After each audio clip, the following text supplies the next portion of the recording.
kubanga gwe towerabirangako passport wakanga ogenda ku airport n'otuuka ekajansi nga tolaba passport n'okubira omuntu awaka bannange mufuna wa boda agindetere ate ku bakyala it's even worse omukyala akwata ensawo eno leero enkya n'akwata ensawo ekyendala kati bannayuganda olw'okuba bali ignorant ku bintu ebisinga ye wa traffic bamugamba nti mpa permit ng'oba tiyatambudde naye agamba nti nfudde okiwulira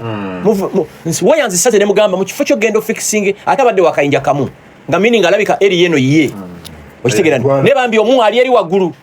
neno wabine thank you nti orespondinze mu buki omanyize bwe njoga n'omuntu nsobola okutegeera nti ono ali serious oba tali kubanga abadde shocked n'agamba omanyi Gashumba tuve ku simu tufikisinge eggwanga lino okitegeera naye ate benzikiridde wansi nine eggwanga mulitukwaseemu yes General Muhoozi Kayine Rugaba yabadde Tororo mwebale nnyo abantu b'ettololo okwagala kwe mwamulaze mwebale nnyo unfortunately omu ku bawagizi ba PLU omanyi General Muhoozi bw'aba for example anakyala e Masaka abawagizi be abamu abali e Kampala bagendayo bw'aba n'agenda eriweeru the same thing kati bwe yadde agendera ettololo one of us yafiridde mu accident yafiridde ku border kibi nnyo nenebaza era General Muhoozi nti yafuutinze bill zonna ez'okuziika oyo mukwano gwe naye kati baganda bange ababoda kino kyanjawulo nkibagambidde ebbanga tewali bwagazi mu kusinga bulamu bwo mwambale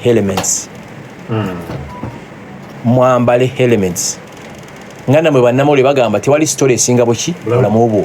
ono omwana singa yabadde ne element tiyalifudde kubanga bye yabadde nabo ku piki bafunyeko ebisagosago ne balamu era babaddeyo mu kuziika okitegeera ndoozi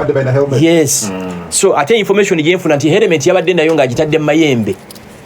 ate nsiba nkyogera nnyo mwe batobanga ababodaboda on a serious note mutwale obulamu bwammwe seriously teri kyenkana bulamu bwo oba oli muwagizi wa General MK oba owagira President Museveni oba owagira Kyagulanyi bw'onoofa enkya ku boda Kampala tajja kubeera at stand still obulamu bujja kweyongera mu maaso era mwe abali ku TikTok abasalamu buno buntu meegayidde muntemeremu kana akantu mwe abaana ba boda mubeere serious n'obulamu bwammwe n'osanga omuntu Kampala Road avuga boda naye nga element eri mu mayembe agirina yakumukuuma bulamu bwe naye atadde mayembe kubanga abadoctors emulago batugamba nti obulwadde kati obusingayo obumu ku busingayo accident ezivudde ku boda naye naliko emitala e Rwanda like 3 weeks back kungundayira nga ntya Katonda bakutuma erinnyo ly'empologoma ensajja envubuka ne batakutuma muntu Rwanda atula ku piki nga tayambadde element both avuga ne gwe baweese it's about abakiyita batya mu luzungu ne bakiyita enforcement lwaki bano wabine tebatuyamba no wabine ne bwaba ayagala nyembeera eriwo temukkirizisa kati Jinja Radio gira basinga bakoze operation y'abantu abatambadde elements out of 100 boda riders bana bakutte abanene bajja kuba essimu ekyokubiri police tejja bakwata nti yagala ku enforcing amateeka yagala kasente okukwata ngo mwaye 5 Jeno kale kayihula remember waliwo yali atabusinga buli muntu atanso kwambala elements Rwanda eyina ekyenjalo kirimu nti etteeka bwe liyita libaliise ne bwoba olinnye ennyonyi tosobola kufuluma Rwanda n'akaveera ne bwoba ogenze na basi era akaveera okaleka ku side ye Uganda ne nagenze ekiteezi ndowooza 70% ku kasasiro aliyo biveera owulira netteeka tulinawo ne lyabaninga obuveera so it's enforcement tebakulimba bana omutawana tikuli ku bavuzi ba boda no abateekesa amateeka yes look at a young boy a young girl ava eruwero ng'atunze ekibanja kya kitawe ku saa 6 ku 8 n'agula piki n'atandika okufuga n'avugira ku one way wootalina kuvugira lino eggwanga lyetaaga president ali determined okwenforcing ebintu ebisinga wana Uganda osanga KCC nga yatadde ki dustbin bwe mulina osuula kasasi olina amusuula ebweru ate ne blaminga KCC okoze bino kyogera ku mami bino bi dustbins bye batadde ku streets yes osanga entuumu ya kasasiro oli agitadde ebweru waki dustbin kakati gwe jana towange excuse yonna mbu Rwanda ntono waliwo abawanya excuse eyo kati Rwanda oba ntono okay fine by the way nakino yana mukimanye the entire Rwanda Buganda as a kingdom the former Buganda kingdom boundaries ayo zali zisinga Rwanda obunene but you cannot say mu Rwanda ebintu bikola kulwanga ntono no kati Fort Portal bikola mu kabuga katono masindi bikolwa twali wanunga tukaba nteri street light yes Masaka bikola it's about leadership nensi gyo yalo kutwala abantu ekizibu Katonda kyawe eggwanga lino kiri kimu ye President Museveni okwagala kutufuga paka Yesu lwalidda in the process yo kwagala kutufuga Yesu lwalidda yawaba na Uganda unlimited liberty mu Uganda temukyali mu mirembe mulimu mirerembe tewali nsinga buli muntu kyasanze kyakole ekyo tikiriyo there must be rules and regulations egifuga eggwanga nsi yawa abantu gye bayita mu muddo batambula so jana nkwegayiridde todanga muno one excuse eyo mbweri ntono muddo bapakingana mu ebimotoka kankubuuze sebo gwakyogera Juba ekibuga kinene no nekirungi so byebyo mu Uganda twetaaga kimu enforcement wane waffe Uganda wosanga ngo oyimiridde ku Jinja Road oyimiridde ku pavement ababoda ne bakutomererako ku pavement bakutomera yes ate nakuwemula nakuvuma bitawulirangako zijukirako KCC waliwo yali etabusenge enforcing nga they were enforcing the traffic regulations n'ebirala biki ebyadirira so nabana ba traffic bemulaba ku makubo tebaliwo nti bagala kuleta sanity no banoonya Gashumba mujjemu kinenze kati oyinza okunzijjako sente kubino wa traffic muno sina driving permit tekisoboka nze ntandika kuvuga emmotoka nga nyina emyaka 18 okitegeera ndowooza ate nvuze emmotoka across the globe kyovula mikwano gyange abamu abali ku level yange bambuuza lwaki toba na drive olumu no nze okunvuga mu mmotoka nyina okubanga nkwekakasa kubanga any slight mistake driver wa asobola okusaanyaawo kati mu abasiraamu ne mugamba Allah bw'akoze Allah bw'ageze fa abakatoliki ne tugamba nti amaze emirimu gye ne tuyimba n'oluyimba nti fuba eggulu ly'empera kati omwana waffe Allah si yakitegese recklessness nkugambye badde ku picha abantu basatu babiri bali okay bafunyeko bu scratches naye omu yakoze ekiyafudde naye nga helmet yabadde muki umayembe so bato bange mwenna abawagira geno emuke tubaagala nnyo ne mufe ku bulamu bwammwe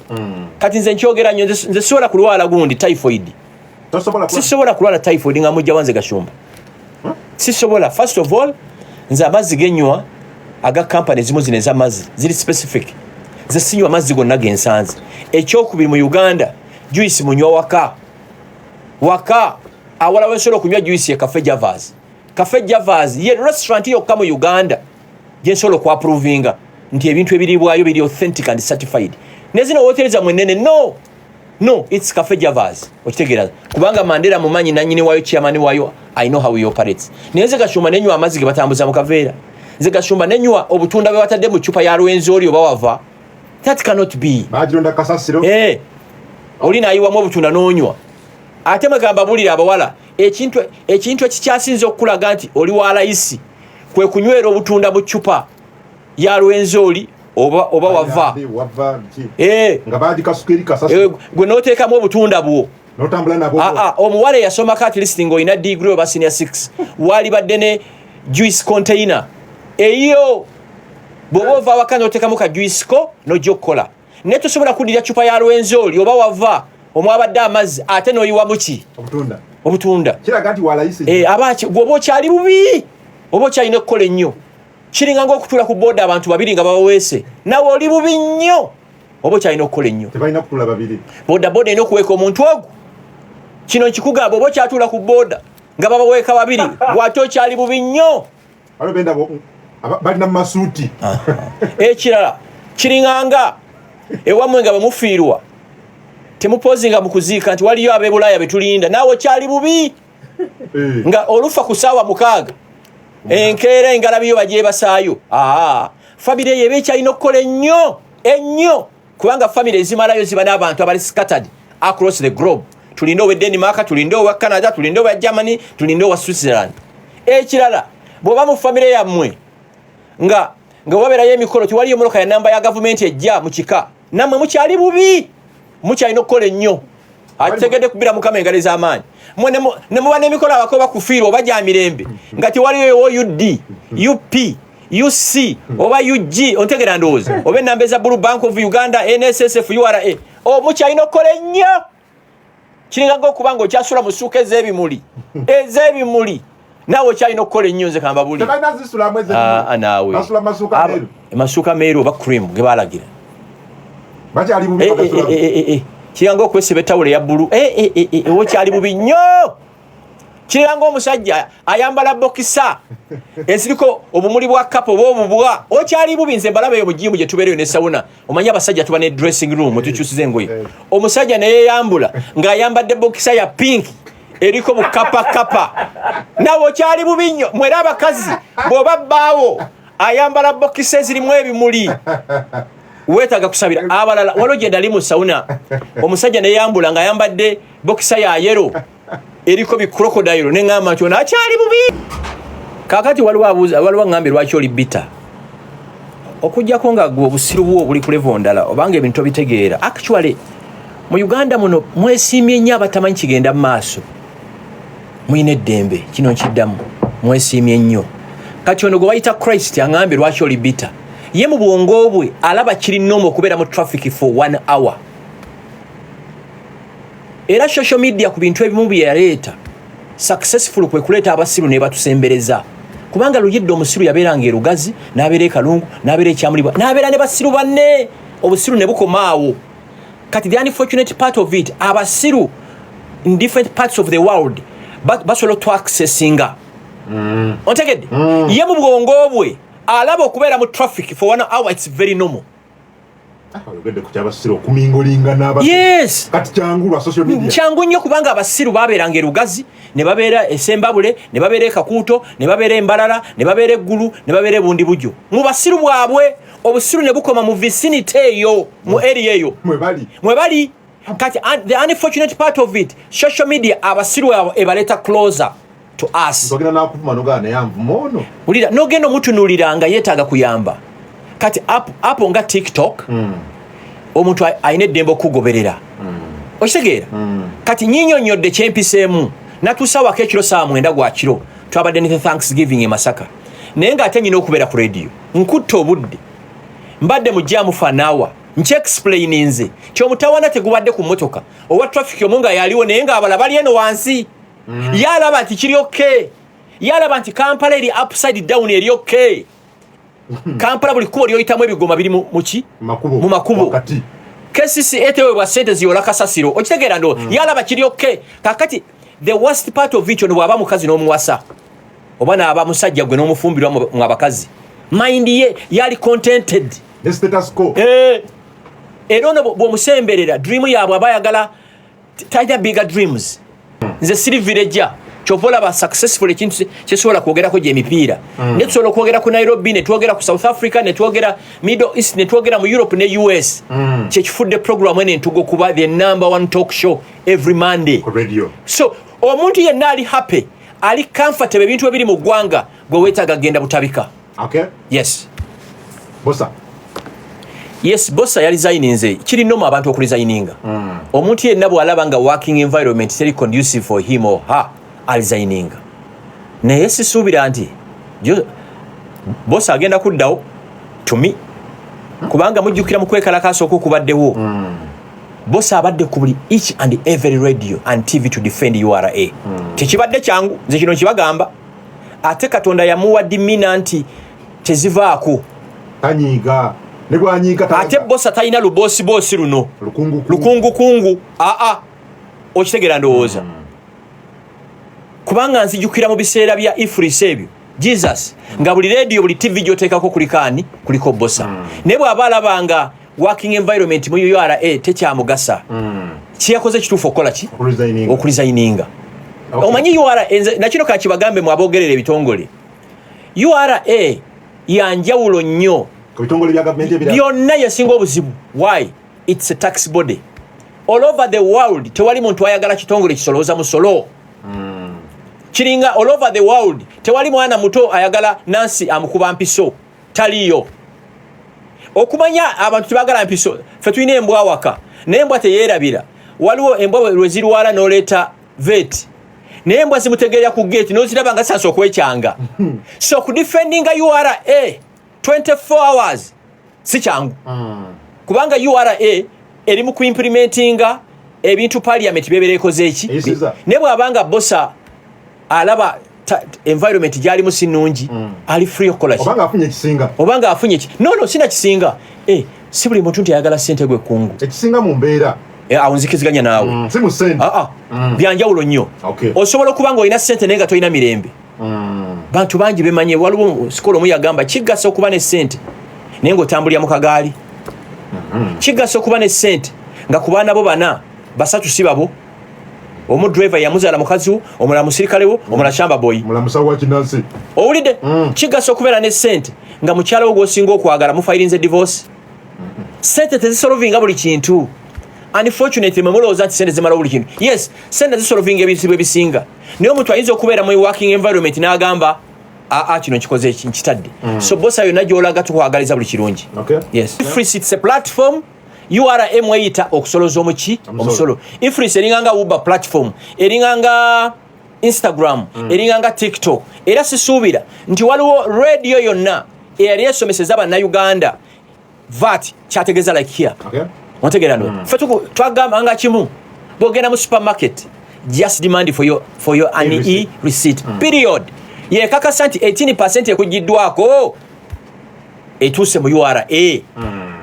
ate URA then obuzibu eyayina ngeri mu corporate world bw'oba communicatingira abantu abali mu kikuubo abakola mu sawuli yako abali ekakiri abali emasindi tosobola kukosa bigambo bino pa capital income GDP biki ebyo tibabikola ki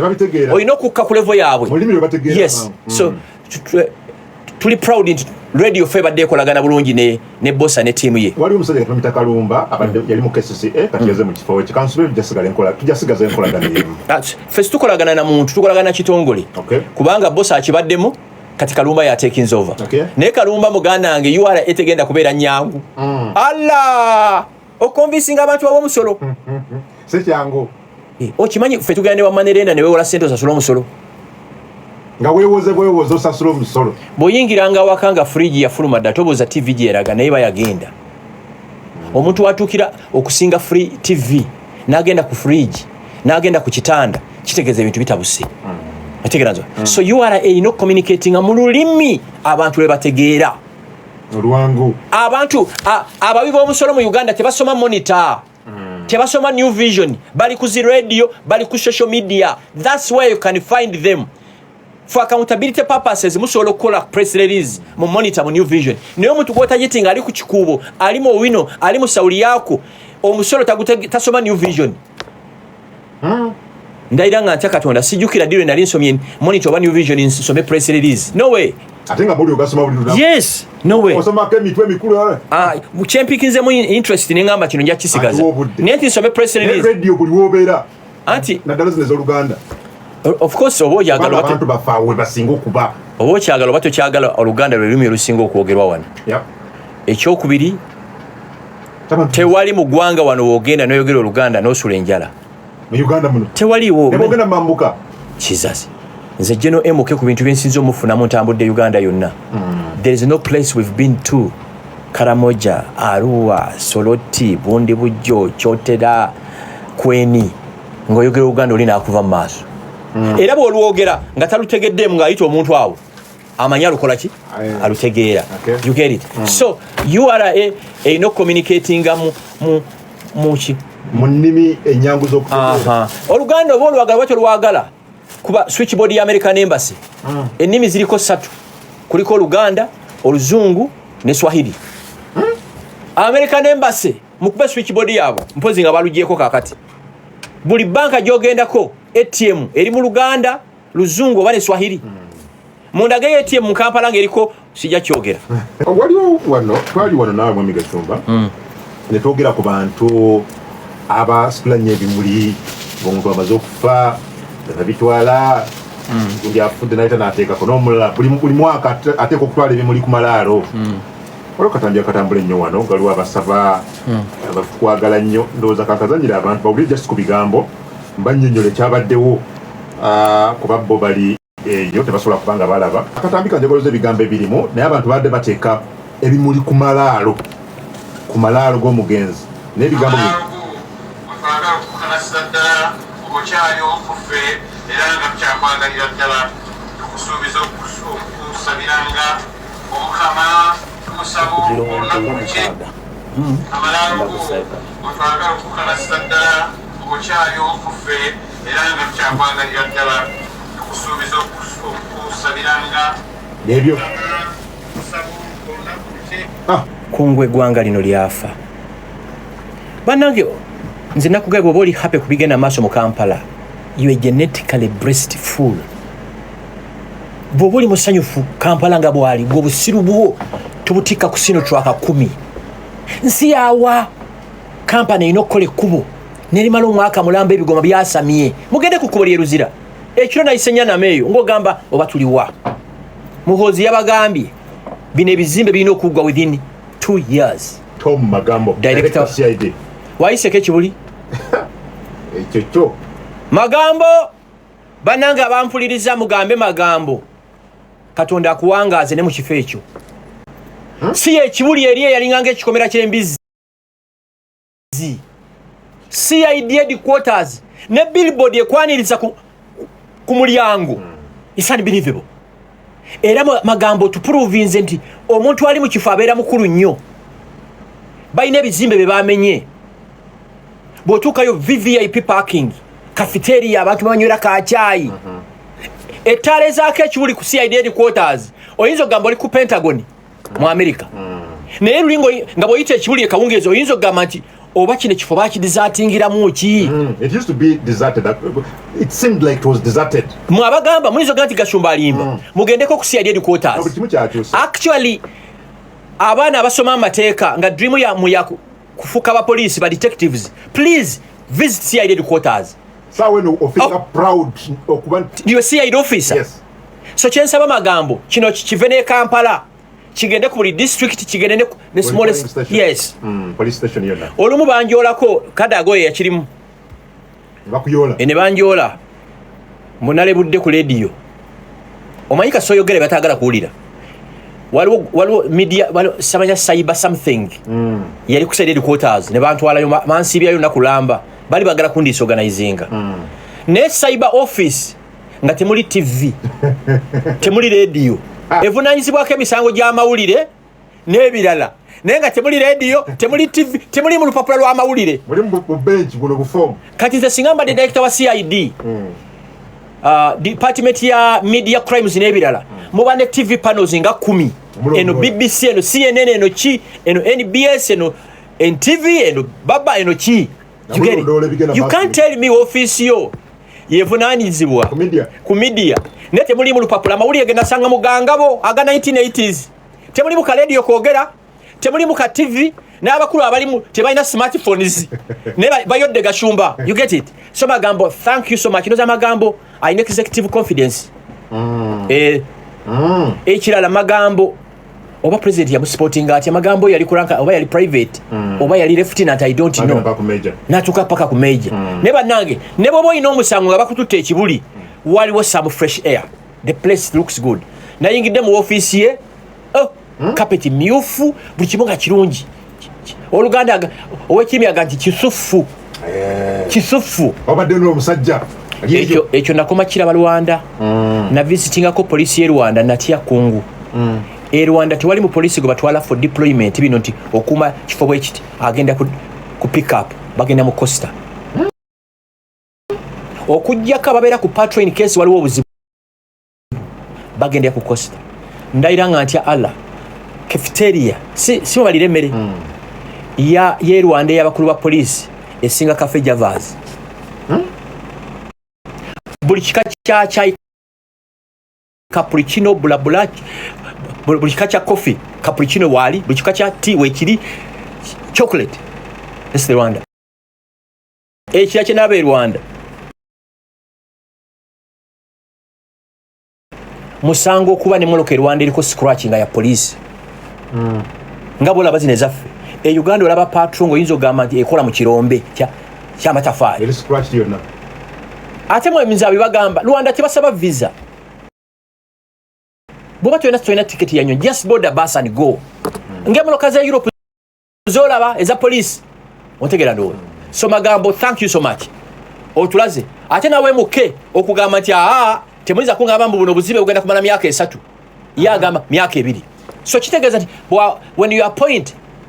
abantu mu bifo ebituufu basobola obikola ki obikyusa. Yes. Okay, well, anyway. Kuba bagamba oba bazimbawo 1932 awo ekibuli awo. Naye kati ekipande kyokka ekiri ebweru nona ekikulu kabuyonjo waliwo ebiseera byo nga tanaba kujjayo wali kikabuyonjo ekyali wano kimu kyokka bwe kiti nga kivundu kiri mu miti bwe kiti ebikoola biti byonna obisanga mundaawo ebikookooma byonna nga bingi bwe biti nga wakyaafu. Ekitebe kya poliisi kiba kityanga kikyafu nga kiba kityanga kikyafu ekyenkanawo naye we yajja waliwo ka toilet ennene eryawo gye baazimba very clean, very beautiful. Dili nebuuza nga kati abakulira wano nabo bagenda wano nti awo bagenda mu bukyafu. So mulimu musufu. Thank you. Actually nze singa mbadde magambo nali media houses zonna zirambule CID headquarters. Ngamba itayagala bawulire. Ate ekyakyemumanyi mbwe enkola y'embuto takwata muntu nga file teyingidde 98. Investigations zino kubanga zituuse ku 98. Ng'olukukwata ku ssaawa nnyo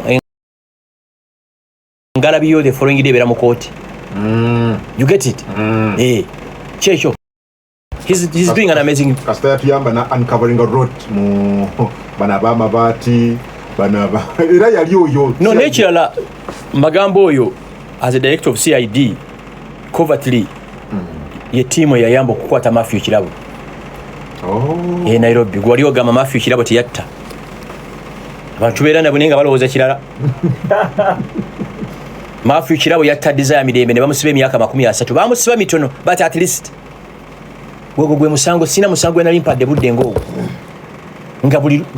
ogubanya okuwulizibwa emukono nyina okubeerayo era omulamuzi bambi Kaweesa weebale ebbanga bamusiba ttono but at least wakiri kubanga magambo yaŋŋamba tumukutte naŋŋamba nkomaawo kaakati sikwongera kirala ngenda okulira enkeera ng'engalabi eri Kampala kati bano abooluganda be nga bali mu kupanga bagende mu kooti y'e Kenya estopinge okumuleeta wano bwagenda okukyanga ali wano. You can kill in self defense nga weerwanako oba ofunye obutakwatagana na muwala oba mukyala mwawukane kati laba guno omusango gwa Katanga kiki ekyo ekibatta linda Katanga ali muki Katanga ali mutaka mukyala we Mole ali Luzira abaana bali mu kaduukulu nsi kyeyo Mole wajja naki e Kampala Katanga yajja naki ne mulaba abaana kubanga obujulizi obuliwo basobodde okumakinga DNA yo kasaba gimakinga ku mundu olina okusaba esaala yonna. You get it? Katanga biliyoniya ali mutaka omukyala biliyoniya ali Luzira abaana nabo bali mukomera kubanga bawoza bava bweru ne basibe kati bakoddomi bwabwe babalaba batya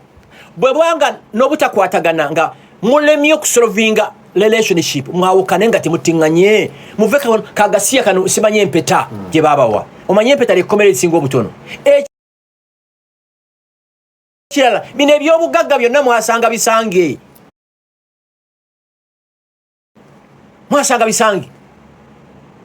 omukazi ali mukomera ayina ebisago ku mutwe omusajja ali mu ntaana ulira abaana nabo basibe buli side nnene mole Katanga ayina abanene mu government n'omugenzi Katanga naye ayina abaki abanene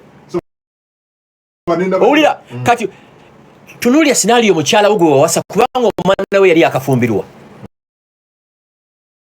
nga mukyalawo ali mukatu lwabya bugagga ulira Mole ali mukomera tasula mu nyumba mu Katanga muyatibwa Katanga ali mutaka n'abaana yekibu Mukama tusonyiwe